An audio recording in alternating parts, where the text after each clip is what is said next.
Okay, I think the recording is going. The recording is going. Now let's see if I can as seamlessly share my screen.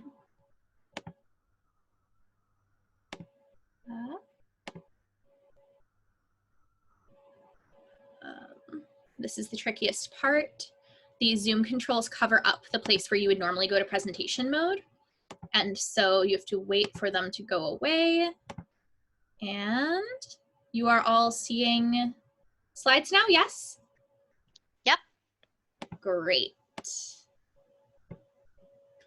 All right. Good evening, everyone, and thank you for coming to join us tonight with Write the Docs Bay Area. I don't remember which locale is technically hosting this meetup. I think this might be a South Bay meetup, maybe East Bay, but we welcome you either way to one of our virtual homes. Tonight we are going to be discussing what not to document and why, because as people who are writing documentation, we often want to provide as much information as possible to our end users because we want to help them. And that is a very good goal to aspire to. However, there are some things that you can include in documentation that don't necessarily help the user as much as they could help someone who is trying to hurt the user or your business. First of all, why am I here tonight? I've been a professional technical writer for a number of years, first working with open source software projects, then freelancing, and then working as a full-time technical writer. And I most recently started the documentation team at Degreed, where we made, and my former colleagues still make, a product for tracking all of your skills, no matter how you built them. I have also been a security enthusiast that whole time and always looked for ways to improve end user security through my documentation and my UX writing work. I also enjoyed legal forms of hacking as a hobby, like capture the flag competitions and OSINT, or open source intelligence side projects, which I would love to talk to you about later if you're interested. There will be contact information at the end. And I recently left my role as a principal level technical writer to go full-time on information security, hopefully in a threat researcher role. If any of you want to talk more about threat research, also grab me after, and I can go on for hours, and I have at least one whole other talk about applying your thoughts about information organization in the same way that lots of us as people creating documentation do to threat research. I hold the GSEC security certification, as Liz already mentioned, and I am a member of the GIAC Advisory Board, which is a security education and certification organization.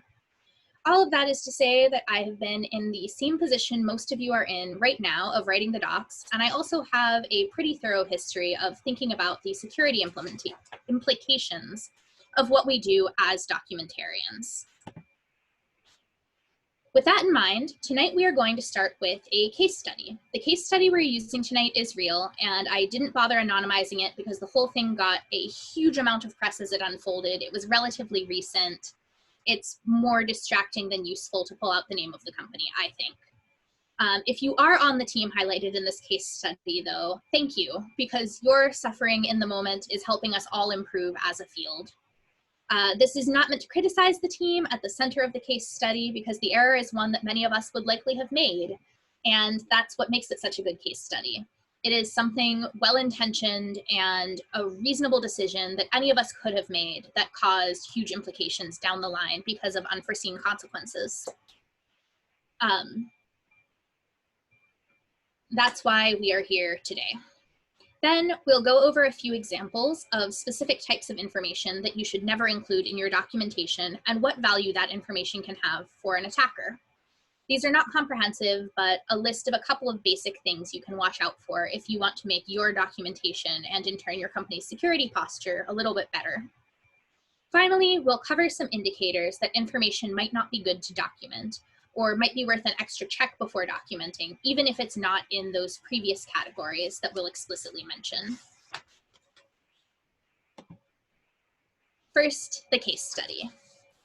Atlassian had a documentation-initiated 0-day this winter, and we are going to talk about what a 0-day is, and we are also going to talk about this particular case and what happened. First, why a case study? In this talk, I will be explaining how you can support your company's security posture by strategically omitting information that helps an attacker more than an end user. what information is most important to exclude, as well as how each piece of information can help an attacker if you do choose to accept that risk and include it anyways. This case study is meant to give a concrete example of the type of information that could be used to an attacker, but doesn't help a legitimate end user very much. It's a pretty drastic example in that this became a serious issue for the company at the center of it, but it will also let you know why the information is important to leave out. And finally, we'll go over a bit of the scope of impact that this particular information sharing issue could have caused. Before we go too far though, we're going to do a little bit of a terminology overview. An attacker, for the purposes of this talk, is someone who wants to use your system to cause harm or pretend they do in the case of a testing team. This could be an adversary, someone who actually has something against your team or your company or your business, who is actually trying to cause damage, whether it's by stealing users' information or denying service, sucking up all the resources basically so that no one else can legitimately use your site or service. Or someone who is pretending that they want to cause harm in the case of a testing team, which can be an internal red team, a group of people who pretend they're attackers so that they can catch vulnerabilities in your software first, or an external penetration testing team who might be doing this for an audit or also just to help you improve your overall security stance. We will also talk about vulnerabilities. For this talk, I've scoped this down a little bit. What is a vulnerability is a very complex topic, and there is a whole lot of scholarship about how to define them.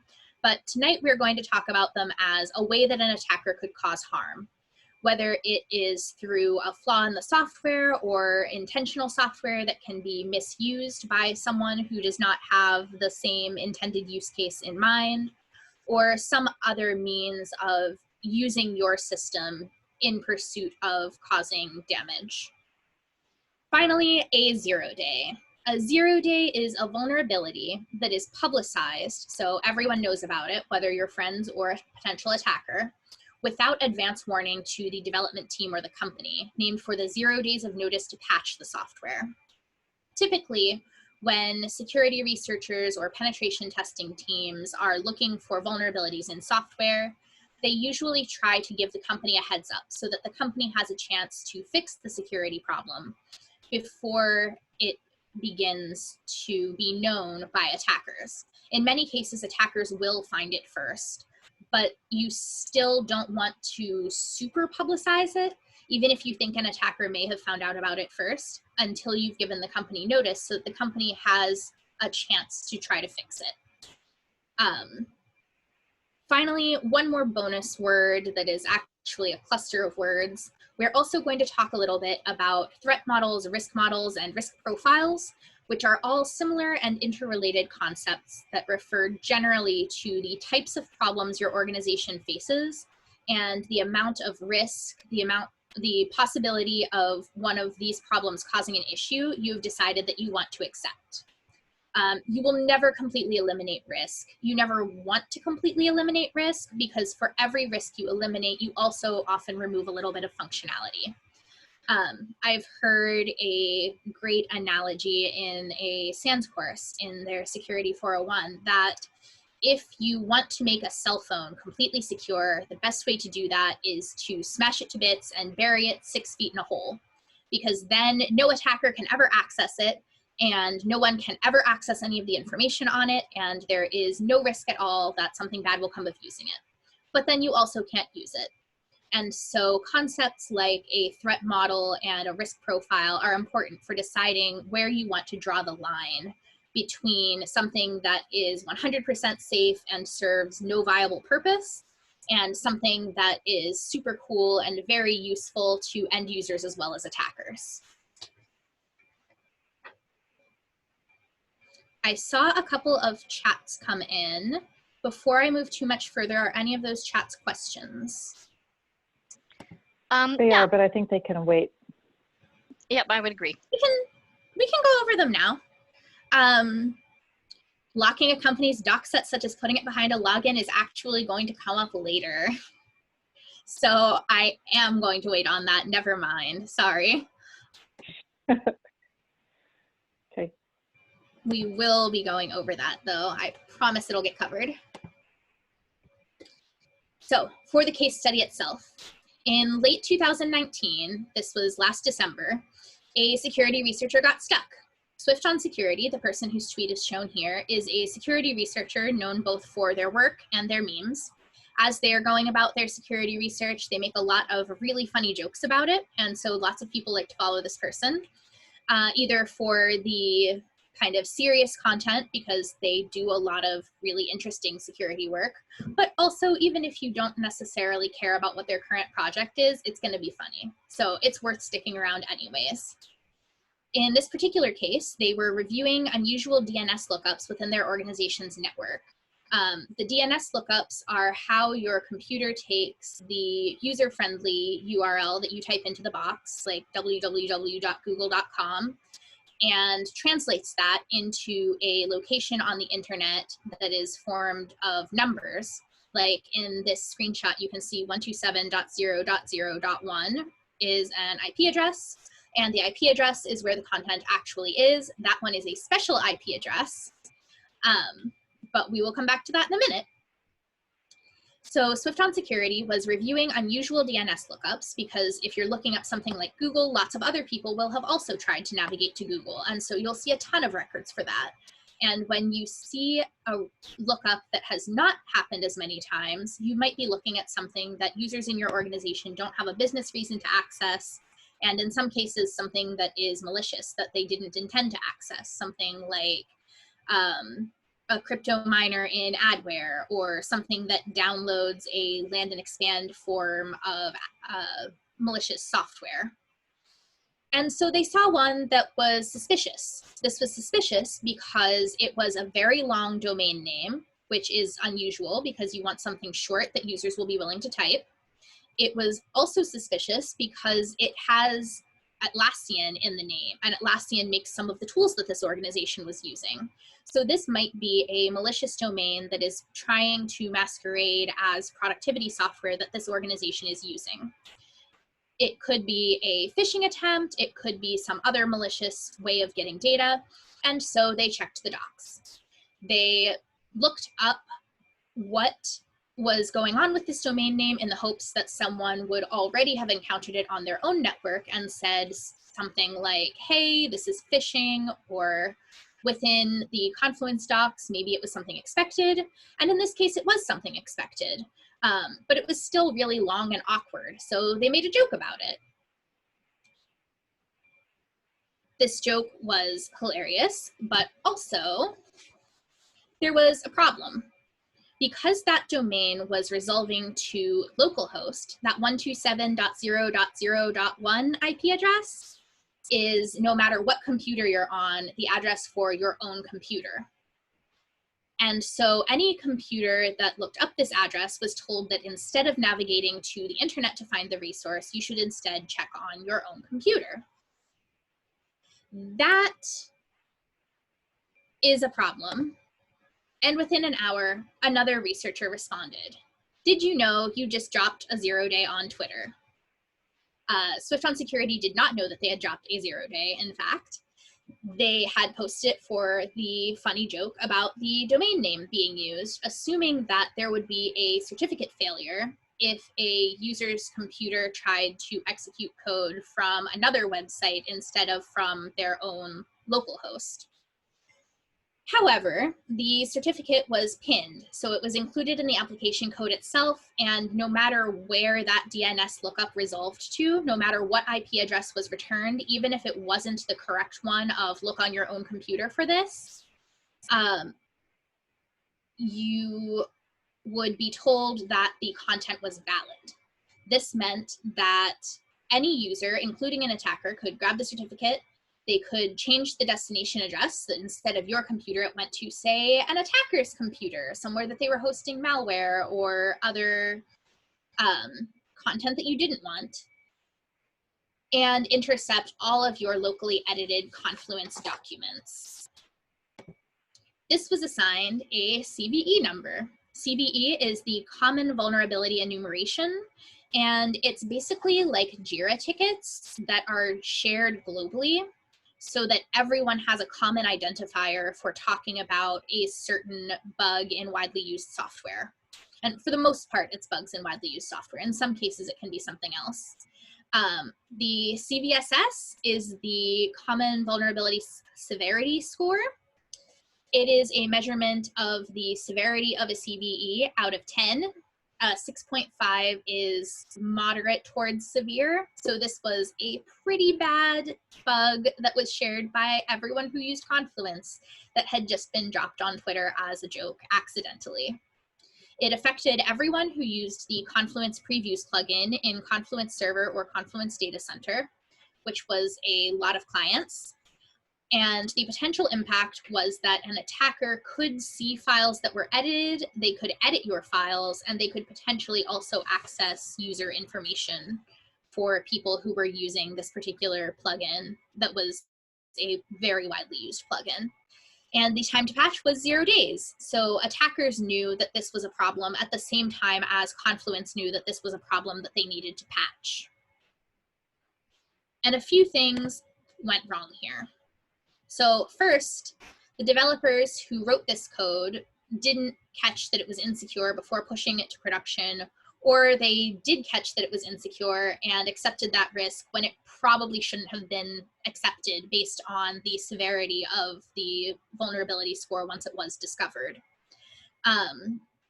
Product also possibly encouraged this. Someone had to pay for that domain name, so multiple stakeholders within the organization definitely knew that this was happening, but a security team maybe wasn't involved, maybe was overwhelmed and didn't catch it. I don't know what happened on the inside here, but the software development team missed that this was going to be a major issue. On the documentation side, they explained the functionality and behavior of the product very, very thoroughly, but maybe a little bit too thoroughly. And the researchers admittedly posted while the work was in progress. They hadn't figured out the full scale of the problem, the full scope of the issue, before they started making jokes about it on Twitter. And as a result, they didn't realize that they were going to cause a problem. This accidentally caused a scramble to patch, and this made Swift on Security ineligible to collect a reward for reporting. Whereas if this had been reported through, for example, a bug bounty flow, a program whereby people are encouraged to report bugs that they have found, there probably would have been a pretty significant financial reward for reporting this if they had only finished the research project first. And now we're going to talk about a few specific examples. How can we avoid becoming this case study? First of all, the one we just talked about, URLs used in authorization. The documentation team documented very thoroughly what was going on, but this gave users a URL to Safelist, which is useful. At some organizations, they will have a safe list where DNS lookups to those URLs are assumed safe so that you don't have to double check everything, and it can lighten the load on security defenders like Swift on Security, who are then looking up anomalous lookups later. It also gives users a better understanding of how your authentication flow works, which is nice. The safe list can especially help at the enterprise level, but you should also consider whether it can be transmitted for that purpose in some way other than the main docs for your particular use case. Maybe it can't, and you just have to keep in mind that there is some more risk involved with having this documented, especially if, for example, your clients are large enterprises and they really need to have everything on their safe list. At some organizations, you just can't go to a site that's not on the safe list. And so in those cases, you do need to find some way to transmit this. But you need to be able to work with the product leader responsible for the feature, or if you are the product leader responsible for the feature, work with somebody from engineering or from security or both to make sure that you don't have other related vulnerabilities like the PIN certificate in this case study that would increase the risk of this. The better understanding of the authentication flow, it's nice, I guess. I find that really cool as a user, but it's not the kind of high priority need that justifies accepting a security risk. And you know who else thinks it's cool? Attackers. With these URLs, an attacker can set up a man-in-the-middle attack, also called a monkey-in-the-middle attack, especially if you have related vulnerabilities like that pinned certificate. They can attempt to deny service to your customers by sending a lot of traffic to that domain so that your users' legitimate traffic can't get through and reach the domain that they need to continue using your product. They can also use knowledge of this information to seem like an insider when they're attempting more complex attacks involving social engineering or targeted phishing. This means that an attacker who now knows about this URL from reading your documentation, attackers definitely read the documentation. A lot of my friends on red teams, on those internal teams that are helping with this kind of security testing, have told me that the documentation is often their best friend on an engagement, because there will be things like this that slip through the cracks and that are very valuable to them as attackers. With this knowledge, they can maybe send an email to someone in engineering and say, hey, our connection to this URL is not working. Can you maybe download this debug package and try hitting it for me a couple times? And the debug package is, surprise, actually malware. And now they have access on an engineer's machine to a person's account that probably has access to your entire code repository, which is a really juicy target, and all sorts of other things that you really just don't want them to have. I saw another question. No? All right, moving on then. Also, probably don't want to document default keys. These can be passwords or tokens used in authentication of a user or a device, whether it's something like a username or something more obviously private like a password. When you put these into your documentation, users get the key that they need to set up and change it if desired, which is good, but attackers get the key that almost every user is definitely still using. If possible, it's nice to not have a default key, and especially not to have a universal default key. But if you can't swing that, as most of us who are here tonight are on the documentation team. So as the documentation team, you won't always be able to convince someone that you shouldn't have any default key at all. And in those cases, we have to do our best to mitigate that and know that we are accepting that risk. Here in the state of California, I know some of you are not from California, but most of you are. Device manufacturers who set a default password now must make it unique to each device because of State Bill 327, Information Privacy on Connected Devices, which passed in 2018 and went into effect January 1st of this year. The bill also contains other provisions to increase device security with a special focus on IoT or Internet of Things devices, which were at that time starting to be heavily used in botnets, a trend that continues today. So in those cases, there was often a universal default password. The universal default password would be provided in the manual to every single user. They would be changed by some users. You would have your maybe 20% of particularly security conscious users who would change it immediately. But say the other 80% of users of that physical device are still using that default key. An attacker could just try that default key across a large number of devices that were by that manufacturer or that were that specific device, and as a result, take control of a huge number of devices at once. And then the way a botnet works is that once you have control of a huge number of devices, you will have them all act either together or individually at different times towards your goal as an attacker. In many cases, this is to flood with traffic, to make them all go to a certain URL at the same time so that so many connections are taken up by the bots, the controlled devices, that legitimate traffic can't go through. In other cases, it can be voting in various contests, especially contests with a high financial prize. In some cases, it might be that they are using your power in your house to run cryptocurrency mining software on your resources so that they don't have to pay for the resources to mine the cryptocurrency, but it will be delivered into their wallet at the end. And so as the team building that documentation, we should be aware that this is a risk if we do have to accept a default key. Additionally, password requirements. This one is the one that is going to be most case specific of the areas that we're talking about tonight, because password requirements do give the end user something really valuable. They give a clear outline of what criteria their password must meet. However, attackers get exact criteria that they can use for a regular expression or another script to quickly and easily brute force or otherwise guess a user's password. The current NIST guidelines, the National Institute for Science and Technology, I want to say, for password security within the US is that you don't want to enforce too many requirements if possible, because on the one hand, it increases the possible password space by adding more characters.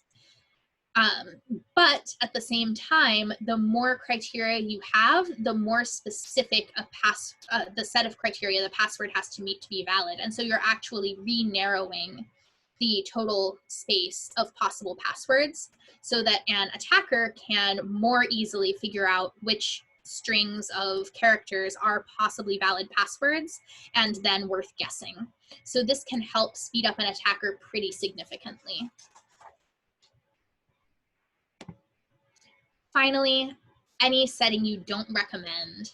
If you feel like you should put a little notice bar or a be careful when using this kind of a piece of information on it, then you want to be really careful about whether you want to include that in your general publicly accessible documentation at all, or if that might be something that your internal teams need to know about that your end users don't need to know about unless there's a problem. Users get curious about what it does and whether they can use it, which is not what you want. And attackers also get a strong hint that you might be able to cause unexpected behavior by playing with this now shiny new toy. If you're scrolling down a list of settings and say there are 200 of them and 10 of them have this warning, then that's a sign that those 10 are the ones you can most likely cause unexpected behavior with. And if you are approaching a program as an attacker, what you want is to cause unexpected behavior. You don't have the same goals as an end user who wants to use the product for its intended purpose. So you are going to get extra excited about all of those flagged settings. Of course, you need to make sure that somebody knows about these settings. You don't want them to just have no documentation at all and be floating around in the code base with no explanation. And you want to make sure that you have thorough internal documentation outlining why this setting exists and what it will do. If possible, try to remove risky or unrecommended settings altogether. But again, we don't have unlimited political capital. We can't always make the product changes that we want to see. And so if you can't remove them, don't call attention to them with big warning banners that say, hey, if you use this, things will break. And especially not, if you use this, this specific thing will break, because breaking things helps attackers achieve their desired result. And you've given them a step-by-step procedure for how to attack you. Next, we are going to talk about some signs and signals. Do we have any questions before we move on to that section? I'm seeing a couple things in chat. Maggie, there was a question earlier from Monique. It was on an earlier slide. Okay. She says, how about mentioning the flow in general and saying, if you need this information, contact support, as opposed to giving it outright? Yes, absolutely. That is often a very good way to get around it. It again depends on how many individual customers you have, if that's going to cause a denial of service effectively of your support team. If you're going to get so many support tickets flooding in that people can't get unexpected support help, then you want to consider not doing that, but that can in many cases help mitigate, because an attacker is not as easily going to be able to contact your support team. In some cases, especially for a more advanced attack, they are going to be able to contact your support team and they won't shy away from just asking the follow-up questions. But in most cases, for most risk models, I think that is a very good mitigation strategy. And yes, I saw your follow-up comment, Monique. That applies to basically all of these. But in a general sense, how can you tell? One more before I move on. You're welcome. How can you tell if something isn't on this list, whether it's something you should consider not documenting anyways? Because again, this is a set of 4 things. This is not all of the information you could put in your documentation that would help an attacker. Basically, any information you put in your documentation can help an attacker to some degree, but you want to put the focus on the difference between how much it can help an attacker and how much it can help an end user. Firstly, things that are not recommended. If it is not recommended, then why are you putting it in your documentation, therefore effectively recommending it? In some cases, there is an answer to that question and you're stuck with it. In other cases, though, you might find that there is no answer to that question. You don't know why you are recommending it, and then also saying it is not recommended, and you probably could safely pull it. Also, insider information. Anytime you feel like you're giving users a peek behind the curtain, maybe trust your gut and double check that info. It can feel like a nice thing to do for the end users to give them a little bit of a hint of how the product is made, but that can also often give a hint to a potential attacker. Maybe you have a consumer product with non-technical end users, but now you're providing an IP address. Maybe you're giving a detailed description of how an algorithm in your software calculates a certain value. This is especially significant for things like moderation values or any sort of input or output filtering. Maybe you're just telling new users some tricks for making setup and login go faster than the default recommended path. These can all increase the level of risk in your product, and so you should watch out for all of them. Finally, one of the biggest threats to accidentally including information that harms your security posture is writing about concepts you don't fully understand. Of course, there will often be some new concepts with any new feature, but if you don't fully understand the material you're documenting, you can't appropriately assess the potential risk you may be introducing by making that information public. Because even if your docs are behind a login wall, potential attackers can obtain them from any number of authorized users whose actions are beyond your control. If an attacker messaged one of your clients and said, "Hey, I see you are also using this product. I've been using it and I'm a little bit stuck. What do you think I should try?" Your user might very well decide to be helpful and paste in the correct portion of the documentation to get them unstuck. Your docs might end up shared in part on user forums. Putting up that paywall does not guarantee that your docs will actually be kept private. Also, everybody has had a subject matter expert review from a subject matter expert who obviously did not review. If you are sometimes the subject matter expert yourself, then the best thing you can do here is to remember that feeling and read thoroughly, even when it is your 15th task of the day and you just want to go home. If you are not the subject matter expert, though, remember that that is a possible outcome, even if you're getting a review of something where you didn't understand the concept. And make sure you ask enough questions to understand how the user will benefit from having each piece of information you choose to include. And if there is no clear user benefit, or if there is a clear risk, at least consider omitting it. In many cases, you will decide that it's worth the risk and you'll include this information anyways. But it's that initial layer of evaluation that makes it easier to monitor for whether these decisions are actually having an impact. Thank you.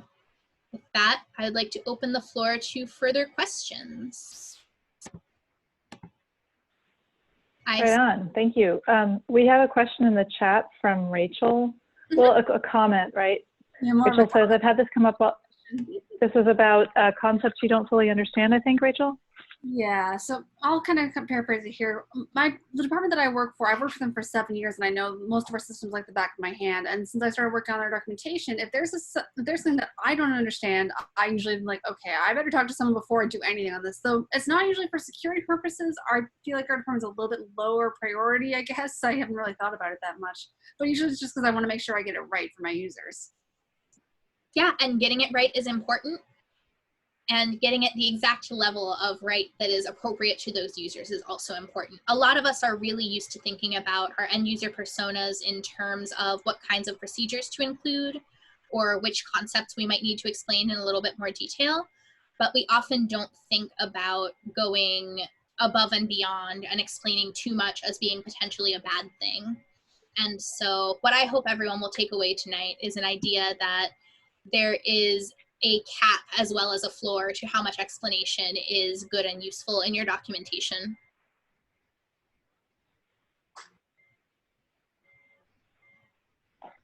Other questions? You don't have to use the chat feature now that we've opened the floor for questions. Monique's got a question. I guess it's for another day, but my company has the wrong reasons for resisting making our docs public. They're concerned about competitors gaining advantage. This is what I wanted to ask about. Same thing, Monique. Competitors gaining advantage. Is that at all associated with this topic or ancillary? I think that it is a little bit associated with this topic. In some cases, an attacker could be a competitor who is trying to gain more information about how your product works. It is a thing that happens in many cases. However, I think that, again, it's all about your particular threat model. Is your competitor actually fast enough to build your product based on your docs soon enough after you release a feature that your end users will care about it? And in some cases, your competitor might be able to copy your features fast enough that it is worth keeping docs private. But in many cases, I think that end users do benefit more than potential competitors from having the docs public and easily accessible. And again, it's all about weighing the benefit to the end user against the security benefits gained. For many products, I think that the end user benefit of having easily accessible documentation is going to vastly outweigh the security risk of giving access to your competitors, who again are often going to be able to run into that information in user forums or through dedicated information gathering exercises. Thanks, Maggie. So when you put it on the scales, Maggie, you have on the one hand, like the positive, the convenience to the user, or removing the friction for the user. On the other hand, potentially competitors being able to reverse engineer what if you. This is actually what happened in my organization, was that someone from legal came to me and said, we need to put your docs behind a login. And I said, well, not only would that be letting, trying to put the pony back in the barn after the pony's been running around. We don't even have a barn. We never had a barn, metaphorically. But that I would rather see the content scrubbed for sensitive information that could be used for reverse engineering, rather than put it all behind a login. So then my question for you, Maggie, is like, how do I know, as in I am not a lawyer, if I were going to try and do a scrub of the doc set that I'm responsible for to remove or hide whatever's like legally sensitive or potentially usable by a competitor. Is that something that basically I'd have to have it hand the task to someone in legal and say, hey, you do it?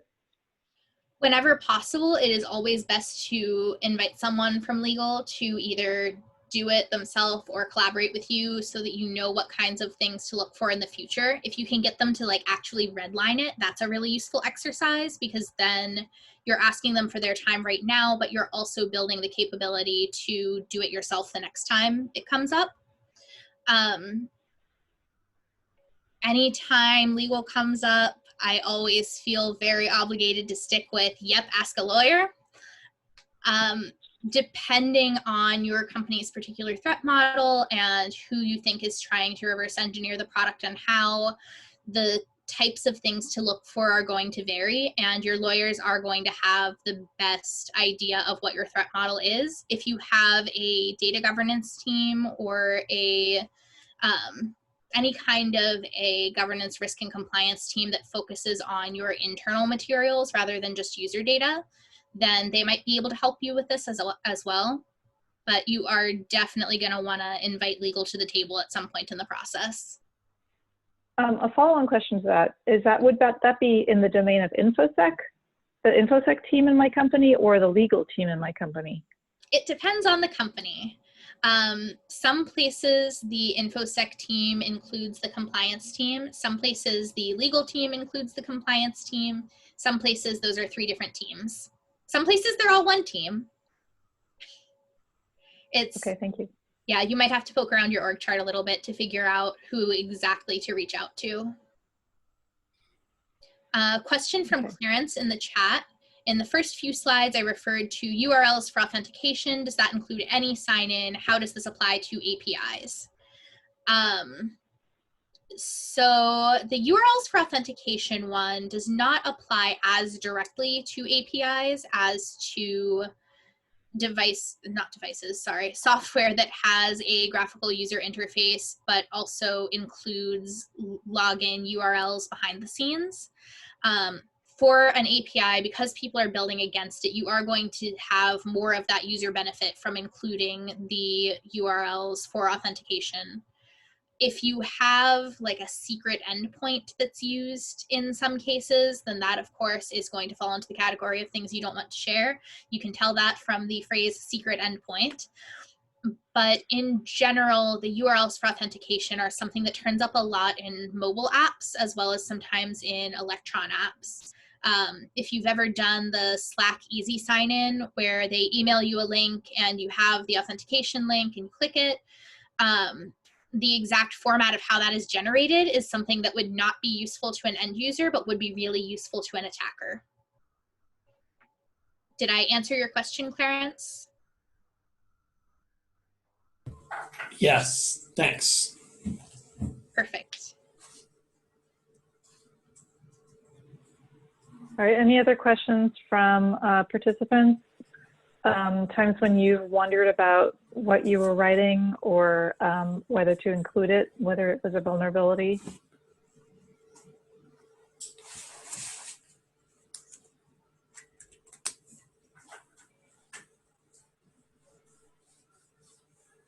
All right, if someone comes up with questions later, you can also reach out to me at the contact information that was on the last slide, which will also be in the slide share.